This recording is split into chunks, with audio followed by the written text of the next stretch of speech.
I'm Kevin King, founder and director of the King's Canvas Gallery and Studio.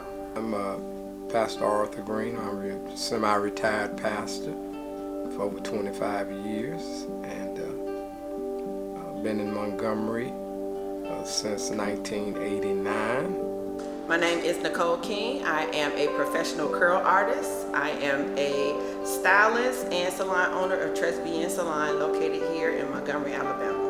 The Montgomery bus boycott was significant because it showed us as a people, it showed us as a nation that we could pull together our money and boycott in such a way that would cripple a local economy. We realized that we can't be getting mistreated if we're spending our money on the system that's mistreating us. It shows us that as a race, we've had to struggle for just basic human rights, beginning from being 3/5 of a man. So the significance of the Montgomery bus boycott was not only that it was the largest mass-scale protest that we've seen, but I also believe that it helped set the stage for larger protests that were to come afterwards. People in Montgomery decided to band together. They only meant to do it for one day.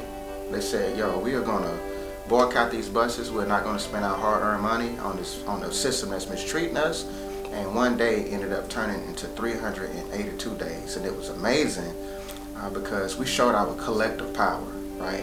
We showed the power of our dollars to not only boycott a bus system that was mistreating us, but we showed that we could actually cripple the economy of a system set up to keep us oppressed. That it teaches me that nonviolence and persistence and pulling people together. When I first got to Montgomery in 1989, that's one of the things that puzzled me. I was wondering, how could, as divisive as we are in Montgomery politics and church and other areas, how could Dr. King lead us into staying off the bus 365 days? The impact that the Montgomery bus boycott, I believe, has on my life today, as well as other African Americans, is the fact that we have access to reliable and affordable transportation. Not many African Americans were afforded the privilege to be able to travel, whether it's to work, to grocery stores, to the doctor's office. I believe the Montgomery bus boycott also plays a role in when these policy changes, when it comes to how transportation in America affects us, we're now able to sit at tables and be at stages where these policies would not be changed without one of us voicing our opinions. If those people who were a part of this larger scale civil rights movement did not do the work that they did, I don't believe a lot of us would be able to have say-so in a lot of these things that are happening today.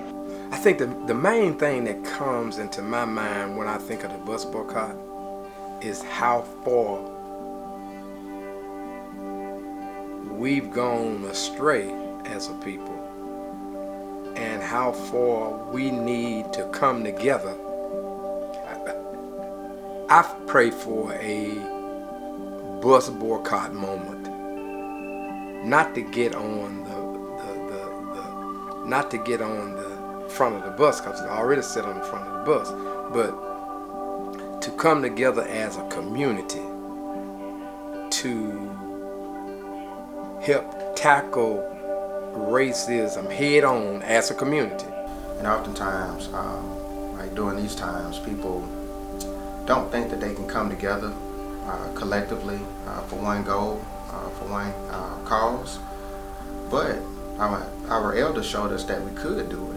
And it gives me the strength and the courage to know that I don't really have to stand up and allow oppressive systems to keep us down, me or anyone else. Well, I guess I would be thankful that it happened because it gave me a physical example that consistent hard work and togetherness pays off. And for that, I'm happy that they did it. They showed us that we can do it, and I think we have a blueprint that needs to be modified and contextualized according to the co-cultural concerns that we have today. But once we understand what those co-cultural concerns are, I think we could figure out what does strategizing and mobilizing look for us as a culture in 2020. I'm Zoe Brown, director and producer of this film. I'm very thankful that our elders stood up for what was right. I'm so thankful that they came together as a group to help not just themselves, but everyone in the future. This shows me that we can all work together. Thank you, Montgomery. I'm Zoe.